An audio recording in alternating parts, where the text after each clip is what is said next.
할렐루야.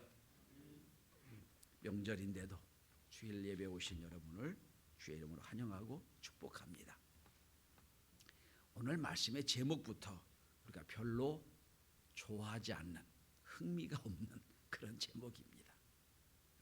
복을 받아라 이러면 아멘 할 텐데, 일꾼이 되라 그러면 좀 아멘이 잘 안 나오는 그런 제목입니다. 그런데 여러분, 예수를 믿는다고 했을 때는 믿고 구원받아 천국에 간다는 것도 있지만, 이미 그때는 내가 그리스도의 좋은 일꾼이 되겠다는 서약도 함께 들어가 있는 겁니다. 마치 육군사관학교나 삼군사관학교에 들어가면 입학하고 훈련 받는다는 얘기는 국가와 민족을 위해 일하겠다는 것과 같은 얘기이기 때문입니다. 나는 군인이 돼서 대장이 될 거야 라고만 하고 사관학교 들어가면 안 됩니다. 내가 사관학교 들어갔다는 얘기는 이제 국가와 민족을 헌신하겠다는 약속이 되어 있는 거기 때문입니다.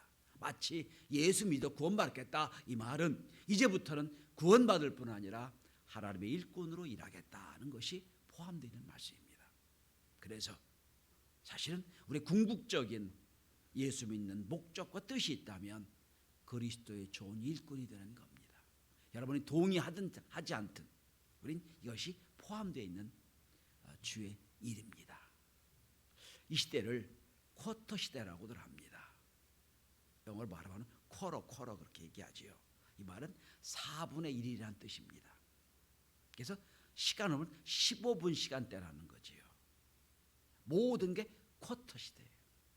그래서 여러분, 현대인은 15분 이상을 견디지 못해요.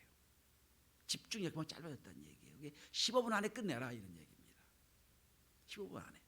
그래서 이제 세미나 같은 데 가면 보통 3-4시간 세미나 할 때 이게 달락달락 30분 단위로 끊어요. 옛날에 2시간 쫙 했는데 못 견딘다는 거예요, 사실 현대인들이. 또한 요즘은 15분도 안 간다고 그러죠. 15초 시대라고 그럽니다. 그것도 역시 쿼터 시대라고 그러죠. 여러분, 유튜브 같은 거 볼 때 15초 안에 흥미가 없으면 그냥 돌려버려요. 15초 시대. 참 어렵죠. 또 거기다 요즘은 컴퓨터 프로그래밍, 특별히 그 알고리즘이 발달돼 가지고 내가 몇 개를 이제 서치해서 요 정보나 요 재미있는 영상을 보면 그 다음부터는 계속 그쪽으로만 가요. 내가 찾지 않아도 그냥 그쪽으로만 보여줘요. 심지어 유튜브는 내가 지난번에 본 영상과 이 영상이 몇 프로가 동일합니다라고까지 나와요. 비슷한 영화입니다 이렇게 나와요. 그러니까 예전처럼 컴퓨터 들어가서 막 서치할 필요가 없어요. 딱 몇 개만 해두면 쫙 자기가 알아서 나옵니다. 그러니까 이런 시대에 정보가 계속 자기 좋아하는 정보, 자기 좋아하는 영상, 자기 좋아하는 계속 나옵니다. 그러다 보니까 찾을 필요가 없어요. 문제는 이것이 왜곡되면 방법이 없다는 거예요. 내가 이것만 좋아해, 계속 그것만 봐요. 그러면 그게 전부인 줄 알아요. 사실 그게 아닐 수도 있거든요. 반대 것도 있는데 계속 내가 보니까 그거게 아주 진짜인 것처럼 믿게 됩니다. 이게 이제 요즘에 그 미디어에서는 정보의 평양성이라고 얘기합니다. 그러니까 계속 정보가 왜곡되는 거예요. 그래서 여러분, 누구랑 얘기하다 보면 전혀 같은 건데 다르게 해석되는 경우를 많이 볼 거예요. 왜? 그쪽만 보는 거예요. 난 이쪽만 보고. 서로 말이 안 맞아요. 이미 우리는 10여 년 전에 가면 경험한 적이 있어요. 한국 사회에서는 광우병 파동 기억하십니까? 미국에서 수입하는 소고기를 먹으면 막 그러면서 얼마나 광화문에서 대먹고 난리 폈어요. 근데 지금 보면 아무것도 아니죠. 한쪽만 계속 강조했던 거예요. 한쪽 아닌 것도 있는데 이제 우리는 다 알죠. 아, 저럴 수가 있겠구나. 옳다 그러다 문제가 아니에요. 그런데 이러다 보니까 이 시대에는 여러분, 교육이 어려워요. 집중력도 짧아졌죠. 자기 좋아하는 것만 보지요. 자기 좋아하는 소리만 듣고 싶어 하죠. 그러니까 교육이 어려워져요. 그래서 누군가를 교훈하고 누군가를 가리키려 들면 당장 이런 말이 나옵니다. 꼰대한다고, 꼰대 소리 한다고. 당장 그런 말이 나와요. 근데 여러분, 특별히 기본적으로 교육보다 더 깊은 차원의 영적인 문제거든요. 영적 차원은 한 번에 끝난 게 아니에요. 계속해서 교훈받고 계속 훈련받아야 되는데 다 싫어해요. 그래서 설교학에서는 뭐라고 가르치냐면 설교를 18분에 끝내래요. 18분에. 저는 그보다 한 7, 8분 더 하거든요. 왜냐하면 요즘 현대인들이 15분 이상 집중을 못하니까 15분 내에 못 끝내니까 18분까지 봐준다 이런 뜻이에요. 그러니 어떻게 하겠어요 여러분. 서로나 끝나죠. 디모데전서는 우리가 목회서신이라고 부르는 성경입니다. 사도 바울이 영적인 아들 디모데가 지금 에베소에서 목회를 하고 있어요. 에베소 교회에서. 목회하고 있는 에베소 교회에 여러 가지 상황을 보면서 디모데에 권면하는 겁니다. 넌 이렇게 해라. 권면하는 거예요.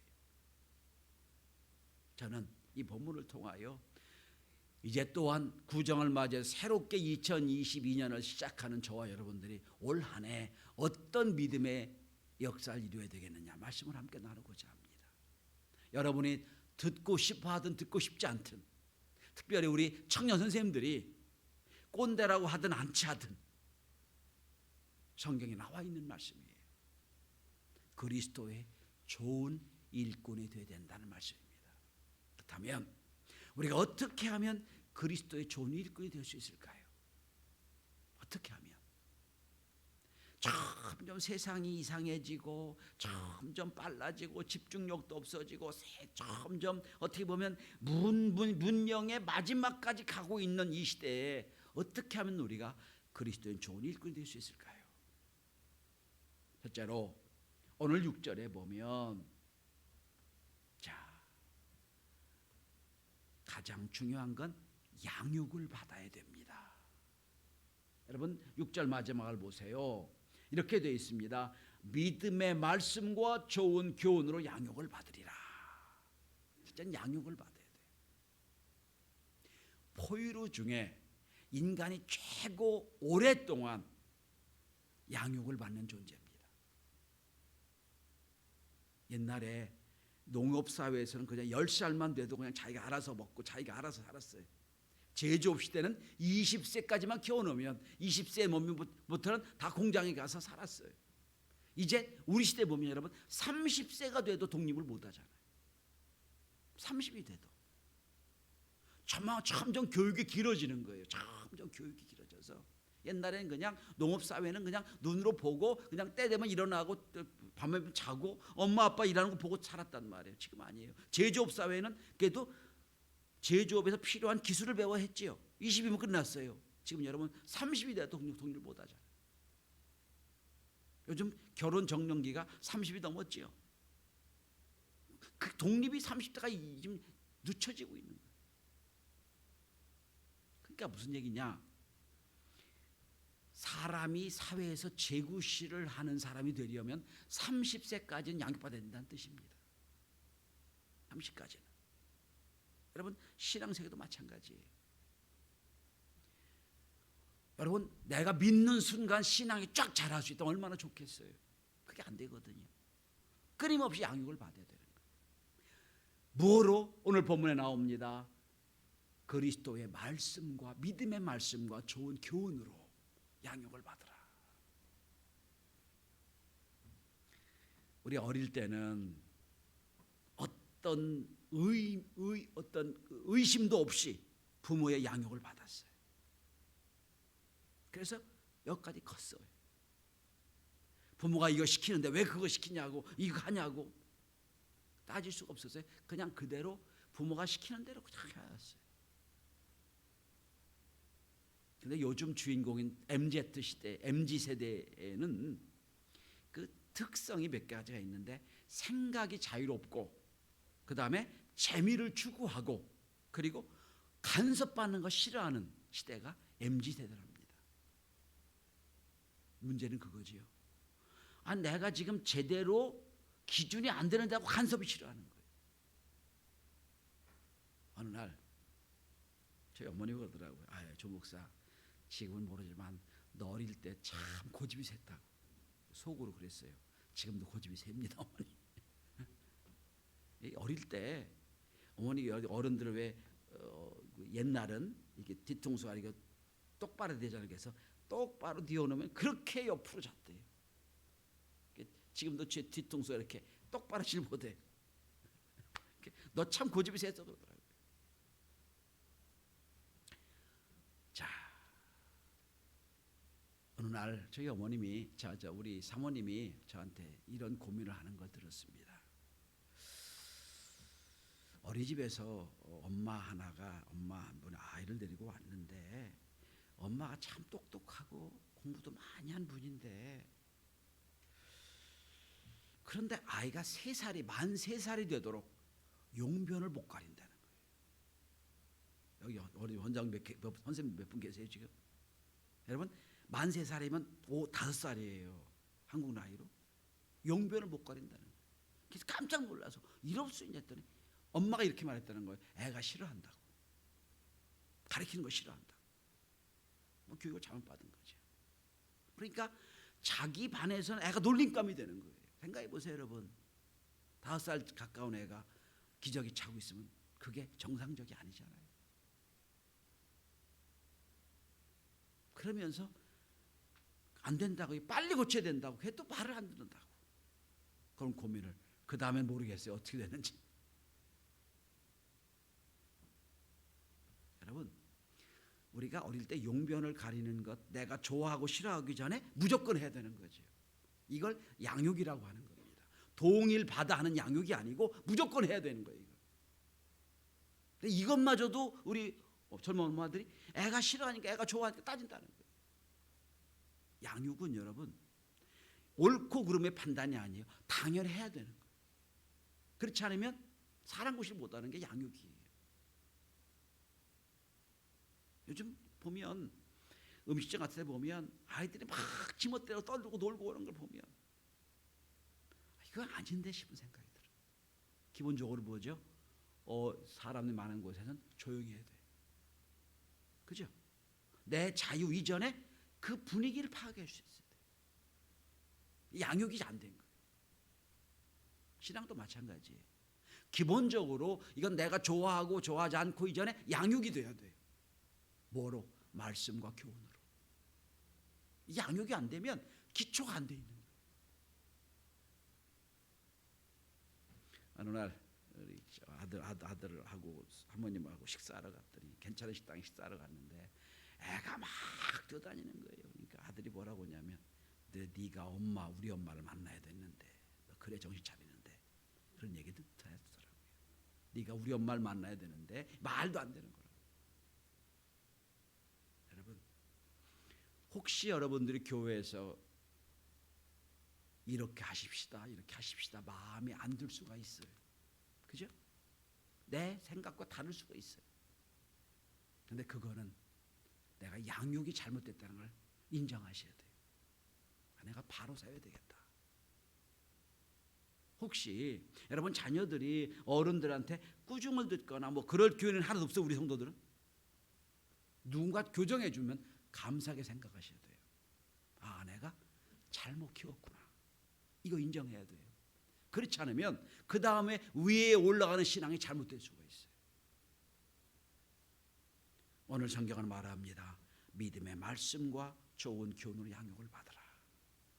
그래서 우리 청년 선생님들 참 좋아하는데 우리 교회처럼 강단에서 너 왜 줘라 하는 데가 없어요. 그럼 교회가 난리 날 겁니다. 근데 우리 교회에서는 그렇게 하잖아요. 왜? 인정하니까. 목사님이 나 사랑한 줄 아니까 받아들이니까 되는 거예요. 자, 두 번째로 양육을 받으라고 그랬어요. 두 번째입니다.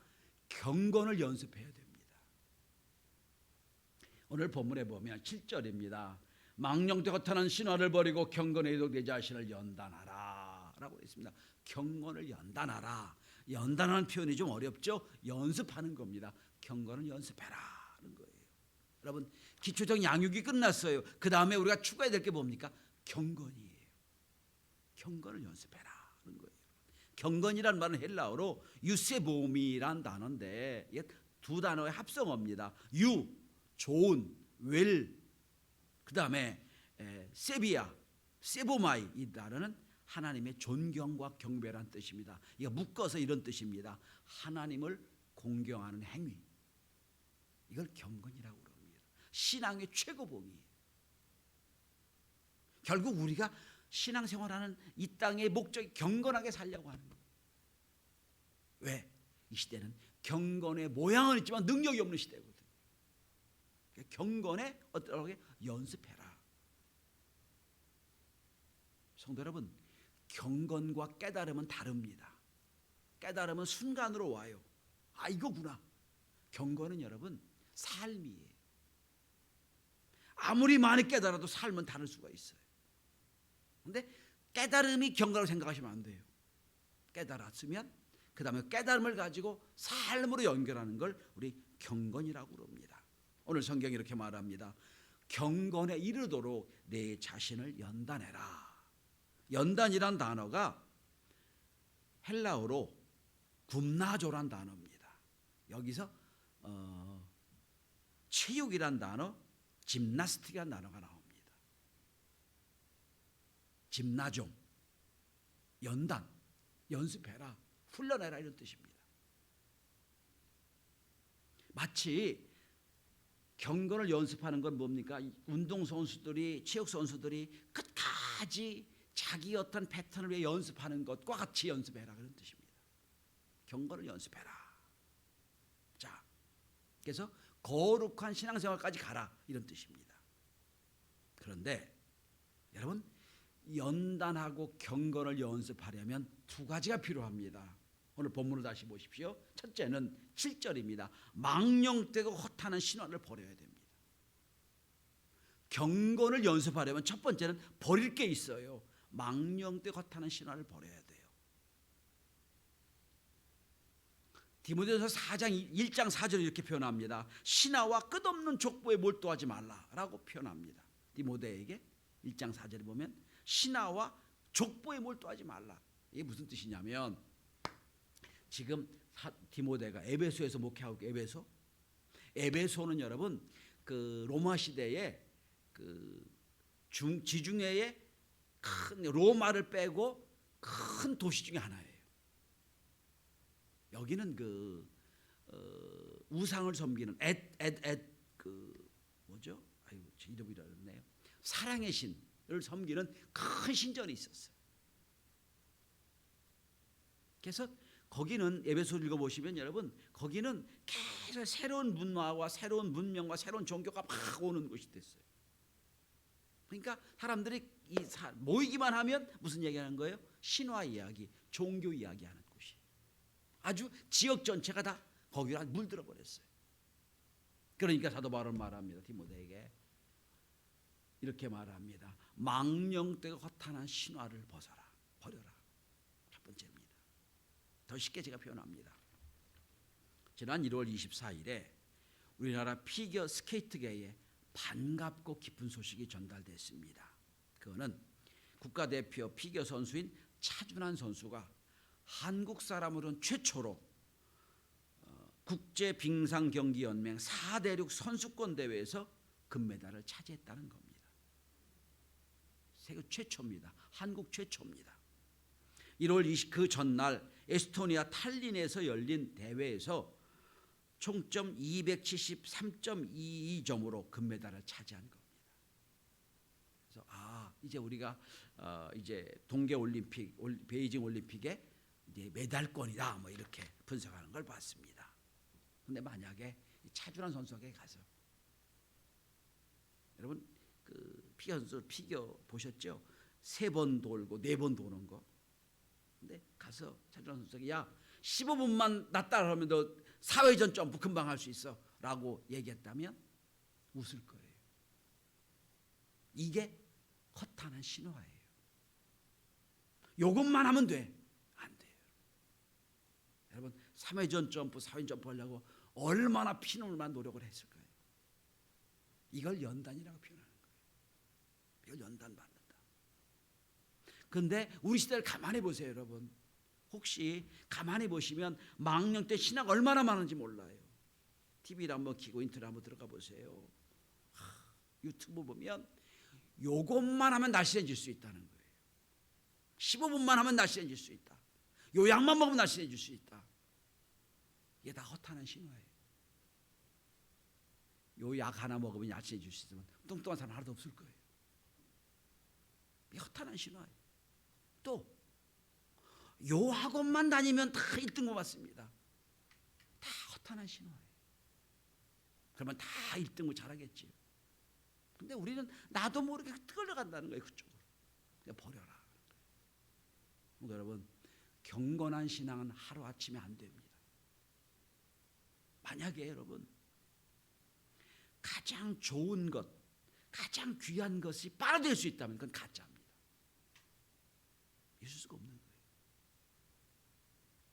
가끔 이제 기독교 신문에 이런 광고가 나와요. 6개월이면 박사가 될 수 있습니다. 그럼 여러분 제가 그걸 보고 믿습니다 않겠어요? 거짓말도 정도껏 하지. 이런 생각. 사실 어느 날 갑자기 제가 아는 어떤 분이 어느 날 갑자기 박사가 됐대요. 근데 그분은 석사도 안 했거든요. 그러니까 저 필리핀 어디 가서 학위 받아온 거예요. 그냥 돈 주고 쭉 사온 거예요. 이게 박사 아니에요, 여러분. 그게 뭐예요? 허탄한 신화예요. 자, 첫째는 버려야 될 게 있어요. 이게 인정하셔야 돼요. 경건은 하루아침에 안 되는 거다. 거룩한 삶은 하루아침에 안 되는 거다. 끝없는 연습이 필요하다. 두 번째로 그 끝없는 연습, 경건에 이르 연습하려면 오늘 본문에 보시면 여러분 7절 8절에서 뭐라고 얘기합니까? 육체의 연단을 비교해 놓고 있어요. 두 번째 필요한 게 그 허탄한 신화를 버렸으면 두 번째 있어야 될 게 뭡니까? 거룩한 습관을 들여야 됩니다. 거룩한 습관. 여러분, 우리 속담 이런 게 있죠. 개 버릇 개 못 준다 그러지요. 또 3살 버릇 8까지 간다는 거 있지요. 교육자 호레스 만이라고 하는 세계적인 교육자 이런 말을 했습니다. 습관은 밧줄과 같아서 매일 우리가 짜고 있다. 그런데 그 이미 짜여 있는 습관은 절대로 끊어지지 않는다 그랬어요. 나도 모르게 지금 오늘 내 인생의 습관을 짜고 있는 거예요.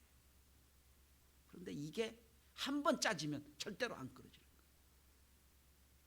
어떻게 보면 사람은 습관의 존재입니다. 여러분 여기까지 온 것도 습관 때문에 왔고요. 우리 인생도 습관으로 살 거예요. 이거 끊기가 참 어려워요. 습관의 힘이라는 책이 있습니다. 찰스 드위그라고 하는 뉴욕타임스 기자가 쓴 책입니다. 베스트셀러가 된 책입니다. 이 책에 소개된 이야기입니다. 토니 던지라고 하는 미국 미식 축구의 전설적인 코치가 있었습니다. 감독이죠. 이 감독이 당신 어떻게 그렇게 승리할 수 있냐는 걸 인터뷰 기사에 이런 얘기 나왔습니다. 이 토니 던지라는 사람은 미국 NFL, 미국 전 미식 축구 협회에서 처음으로 10회 연속 플레이오프에 진출한 감독입니다. 이 기록을 깨지 못했다고 그럽니다. 그리고 슈퍼볼에서 승리한 흑인 최초의 감독입니다. 미국에서는 영웅처럼 열려지는 이분입니다. 이분이 이런 말을 했어요. 챔피언이라고 특별한 플레이하는 건 아닙니다. 챔피언들도 평범한 플레이를 합니다. 그런데 그 평범한 것이 상대방이 반응할 틈도 없이 빠르게 작동한다는 데 있습니다. 그건 몸에 익힌 습관 때문입니다. 그러니까 특별히 무슨 챔피언들이 특별한 행동하는 게 아니라는 거예요. 똑같은 행동을 하는데 너무 익숙하다 보니까 자연스럽게 나온다. 몸에 익힌 습관 때문에 상대방이 어떻게 얘기할 틈도 없이 반응한다는 거예요. 습관이 반응이 되어버린 거예요. 이게 습관이에요. 이게 챔피언이에요. 세들백 처치의 리 괴렌 목사도 이런 말을 했습니다. 그리스도 같은 성품을 가지고 싶다면 그리스도의 습관을 받아들여 몸에 익히십시오. 인간은 습관 덩어리입니다. 우리의 목표는 여러분들이 나쁜 습관을 버리고 그리스도를 닮아가는 좋은 필요한 습관을 받아들이는 데 있습니다. 그랬어요. 여러분 아마 이 아침에 오신 것도 주일이면 예배에 참여해야 된다는 거룩한 습관이 몸에 배어 있어 그런 거예요. 여러분 우리가 식사 자리 딱 하면 생각도 없이 그냥 기도가 나오죠. 밥 먹어야 되니까. 습관이에요. 거룩한 습관. 이게 배어 있지 않으면 만들기 어려워요. 그런데 우리나라는 좀 재미있는 게 있어요. 우리나라는 원래 기본적으로 예수 믿든 안 믿든 불교든 아니든 간에 기본적인 품성이 어떤 품성이냐면 무속적인 경향이 있어요. 우리나라는 아예 무속이 물들어 있기 때문에 불교가 들어와도 무속적 불교, 기독교가 들어와도 무속적 기독교로 바뀌어요. 자꾸 바뀌어요. 이런 거예요, 여러분. 자, 어느 날 갑자기 성령 받으면 신 내리면 해결된다. 이게 우리나라 생각이에요. 그건 깨달음으로 끝나는 거예요. 여러분 아무리 성령 충만히 받아도요 습관은 안 변해요. 이건 내가 움직이는 거예요. 전 올 한 해 우리 성도들이 거룩한 습관을 갖게 되길 바랍니다. 거룩한 습관. 자, 주일이면 와서 예배드리는 것. 거룩한 습관이에요. 또 가능하면 직장 생활, 직장에서 가기 전에 일 시작하기 전에 여러분 의자에 앉아서 5분 기도하는 것. 더 좋다면 5분 앉아서 성경 한번 보는 것. 여러분 지하철 타고 어디 왔다 갔다 할 때 그저 멀고 일단 성경 말씀을 들을 수 있는 것. 여러분 성경 읽기 참 쉬워요. 앱 들어가면 성경 열기가 참 많아요. 그럼 리시버 끼고 성경 읽으면 들으면 돼요. 성경 읽는 거예요. 저도 이제 차를 타고 어디 가고 뭐 30분 1시간 왔다 갔다 할 때 늘 전 성경을 들어요. 그냥 틀어놓으면 되는 거예요. 뭐 따로 내가 성경 안 읽어도 그냥 리시버로 듣고 나중에 그 읽어보면 다 이해가 돼요. 혹시 그렇다고 왔다 갔다 하면 리시버 끼고 성경 일독했다고 하지 마세요. 그 일독은 다른 거예요. 그건 듣는 거고 내가 일독은 또 다른 거니까. 어쨌든 좋은 습관이에요. 저는 참 제가 봐도 좋은 습관이 하나 있어요. 하루에 아무리 바빠도 책을 읽지 않으면 잠이 안 와요. 어떻게 보면 우리 사모님 침대에 와서도 책 읽고 있어요. 당신 좀 그만 읽으라고. 전 생각하는 거예요. 이거 안 읽으면 내 잠이 안 와. 이게 참 좋은 습관 중에 하나예요.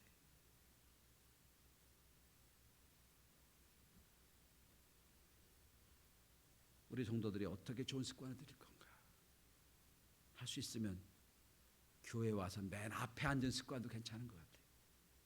오늘 여기 안 오셨지만 한영숙 권사님은 제가 우리가 처음 왔을 때 그랬어요. 권사님 자리는 이 자리입니다. 딱 지정해 줬어요. 항상 그 자리에 앉으시죠. 이게 좋은 습관이에요. 기억하십시오. 경건은 첫째는 허탄한 신화를 버리고 둘째는 내가 거룩한 습관을 만드는 데 있다. 세 번째 마지막입니다. 자, 양육을 받고 경건을 연습합니다. 마지막입니다. 10절입니다. 여러분 소망을 두고 살아야 됩니다. 10절입니다. 우리 소망을 살아계신 하나님께 두미니 라고 되어 있습니다. 자, 양육을 받아 기초를 세웠어요. 그리고 성인이 돼가지고 열심히 경건을 연습했어요. 그리고 어디까지 갑니까? 살아계신 하나님께 소망을 두는 데까지 가는 거예요. 이게 무슨 뜻이냐? 여러분 소망과 희망은 다릅니다. 같은 듯 다른 말이에요. 희망, 영어로는 역시 그냥 호프인데 희망은 내가 바라는 소망이에요. 내가 바라는 것, 이거 희망이라고 얘기합니다. 소망은 아니에요. 내가 바라는 게 아니라 말씀에 의지한 희망이에요. 다르죠. 나로부터 시작한 것은 희망이고 말씀으로 시작한 것은 소망이에요. 참 재미있는 건 감리교 목사님들이 교회에 이름을 지을 때는 희망자를 많이 붙여요. 근데 장로교 목사님들은 소망자를 붙여요. 차이가 있더라고요. 같은 얘기인데 달라요. 근데 여러분 성경에 뭐라고 얘기합니까? 우리의 소망을 하나님께 둔다. 이 말은 두 가지 의미가 있어요. 첫 번째 의미는 여러분 아무리 내가 양육을 잘 받고 아무리 내가 연단을 내가 경건을 연습해도 내 힘으로 안 된다는 걸 고백하는 거예요. 하나님이 도와주셔야 된다고 하는 것이 뭡니까? 사람이 하나님께 소망을 두는 거예요. 내가 안 된다는 거예요. 내가 아무리 노력해도 되겠습니까? 하나님의 긍휼을 베풀어 주셔야지. 이거예요. 그래서 뭡니까? 우리의 소망이 살아계 하나님이 함께 하신다는 거 믿는 거예요. 내가 아무리 건건한 연습을 하고 거룩을 세워도 하나님이 인정하지 않으면 안 된다는 거예요. 이게 살아계 하나님께 두는 거고요. 두 번째는 내가 바라는 소망이 살아있는 소망이라는 거예요. 살아있는 소망. 두 가지 해석이 다 가능합니다. 전 이걸 둘도 다 해석합니다. 우리의 소망, 이 땅의 소망, 하나님의 살아계신 소망이 있다는 거예요. 여러분 지난주 수요일 날 이준전서가 설교한 중에 뭡니까? 이 설교했죠. 산 소망, 이 설교했어요. 나에게 있지 않다는 거예요. 하나님께 있다는 거예요. 결론을 맺습니다. 여러분, 자, 양육을 받았습니다. 연단을 훈련합니다. 그리고 마지막까지 살아있는 소망에 두는 거예요.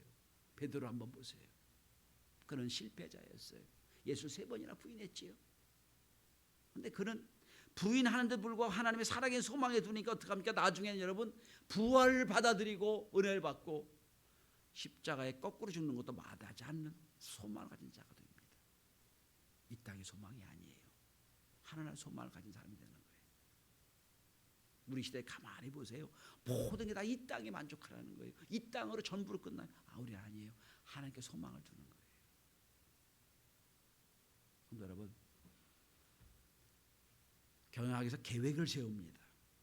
계획을 세울 때는 무엇을 보고 계획을 세우냐면 마지막 통제를 보고 계획을 세워요. 이 계획을 세우면 이러한 끝이 되겠다는 걸 생각하고 계획을 세우는 거예요. 여러분 올해 계획을 세우셨지요? 그러면 2022년 마지막 12월에 가서 어떻게 바뀌라는 그런 목표가 있어야 계획을 세울 수 있는 거예요. 올 한 해 연단 받고 열심히 연습해서 2022년엔 1월보다 2월보다 더 거룩한 하나님이 기뻐하시는 어떤 존재가 되기 위하여 목표를 정하고 양육과 또 거룩을 연단하고 하나님의 소망을 두고 믿음으로 사는 저와 여러분이 되시기를 주의 이름으로 축원합니다. 기도합니다.